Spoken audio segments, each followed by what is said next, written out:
अब डिटर्मिनेंट्स का डिफरेंशिएशन देखते हैं।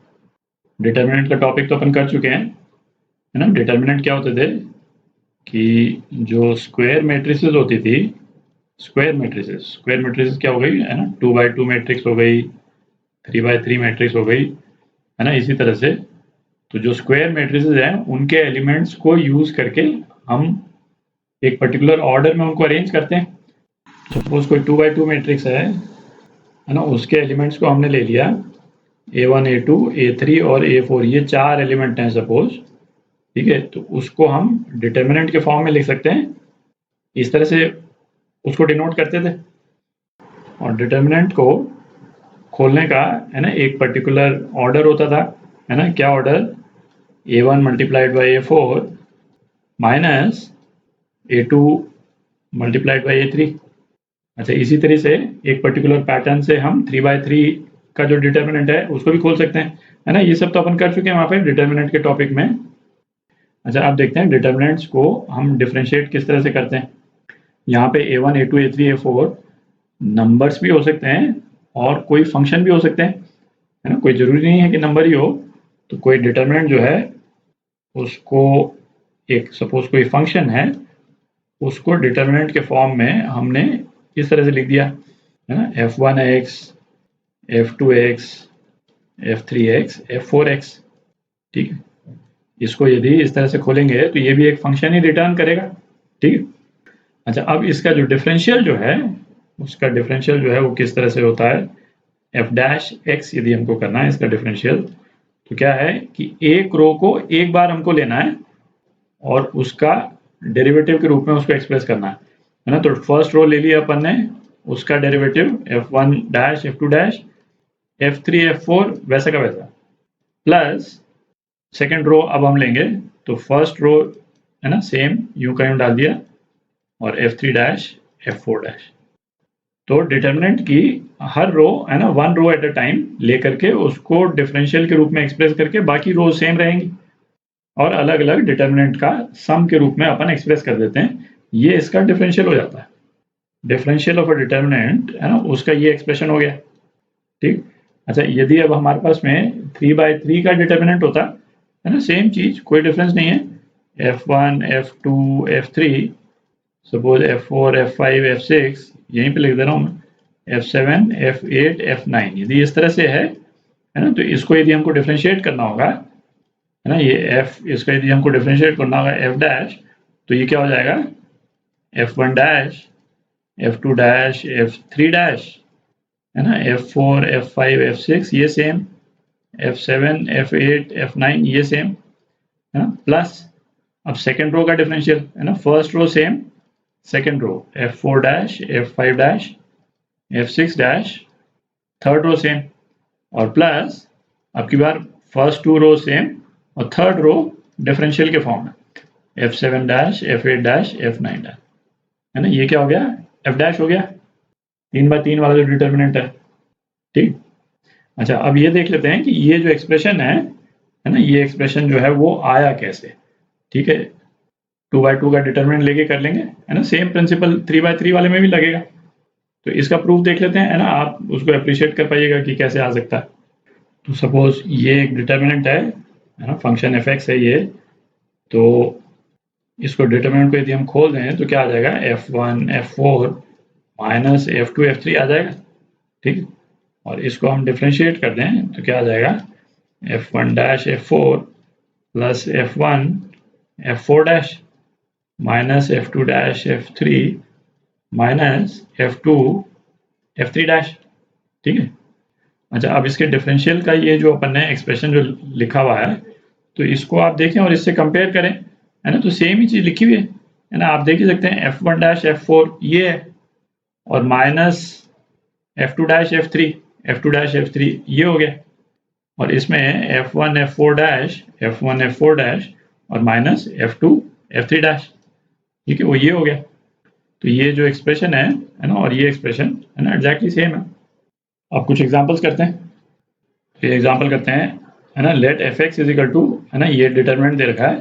अच्छा, p जो है कांस्टेंट है, तो इसका थर्ड डिफरेंशियल, है ना, d3/dx³ f(x) at x is equal to 0, ये अपने को निकालना है। तो पहले तो एफ डैश एक्स निकालते हैं अपन, ठीक है। तो एफ डैश एक्स जो है वो क्या हो जाएगा, फर्स्ट रो का डिफरेंशियल, ये हो गया 3x² और cos x minus sine x. अच्छा, बाकी दोनों रो तो सेम ही है ना, p² p³ ठीक, प्लस अच्छा जो रो सेम है ना उसको दोबारा नहीं लिख रहा हूँ मैं, ऐसे डू करके लिख रहा हूँ ताकि टाइम बच जाएगा, है ना। अब सेकंड रो का डिफरेंशियल तो 0 0 0 आ गया, और थर्ड रो सेम, ठीक। और तीसरा डिटरमिनेंट क्या हो जाएगा, first row same, second row same, और थर्ड रो में है ना, चूंकि ये कांस्टेंट है तो 0 0 0, ठीक है। तो अब ये है ना जीरो वाली रो है तो ये डिटरमिनेंट 0 हो गया और ये भी 0 हो गया।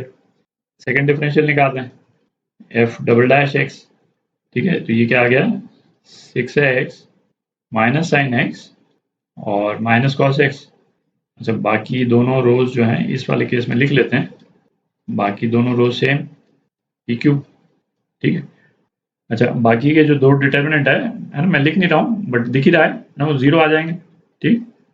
अच्छा, अब थर्ड डिफरेंशियल निकालते हैं, थर्ड डिफरेंशियल ये, तो ये क्या हो जाएगा, फर्स्ट रो का डिफरेंशियल 6 माइनस कॉस एक्स, और कॉस एक्स का माइनस साइन एक्स, तो साइन एक्स आ गया, साइन एक्स, और 6 माइनस 1 0, और p² p³ प्लस दो डिटरमिनेंट और आएंगे, है ना, दो डिटरमिनेंट आएंगे जो कि इसी टाइप के होंगे, है ना, इसी टाइप के, ये जो अपन निकाल चुके हैं ये दोनों, और ये दोनों डिटरमिनेंट जो है वो बेसिकली 0 ही हो जाएंगे, ठीक है, 0 वैल्यू रिटर्न करेंगे।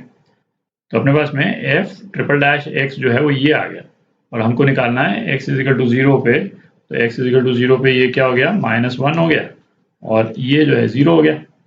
तो आप देख सकते हैं जो फर्स्ट रो और सेकंड रो जो है सेम ही हो गई, तो first row second row same हो गई, तो एफ ट्रिपल डैश एक्स जो है इसकी वैल्यू जो है वो क्या आ जाएगी, 0 आ जाएगी, ठीक है।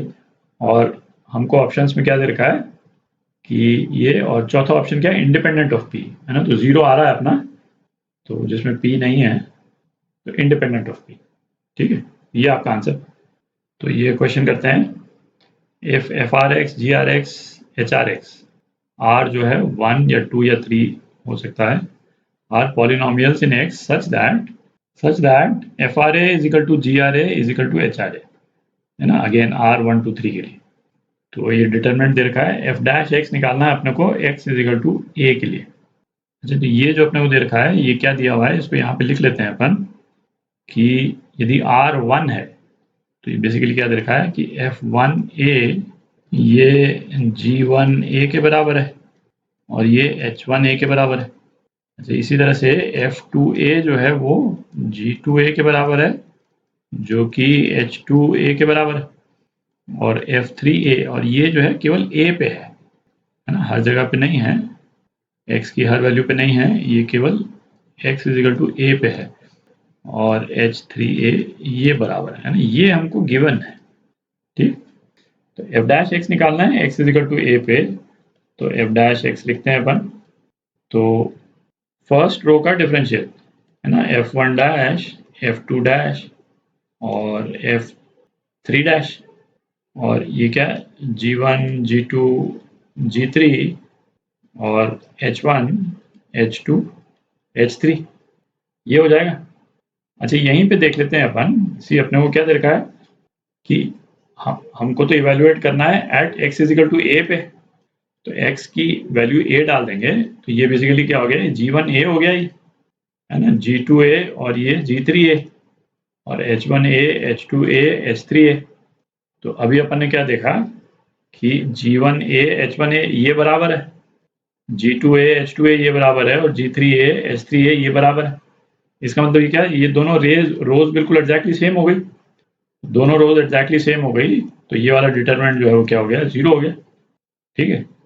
अच्छा, इसी तरह से है ना, जो बाकी जो दो डिटरमिनेंट और बनेंगे, है ना, क्या हो जाएगा, सेम सिचुएशन आ जाएगी, f1 f2 f3 and g1 dash g2 dash g3 dash और h1 h2 h3, ठीक है।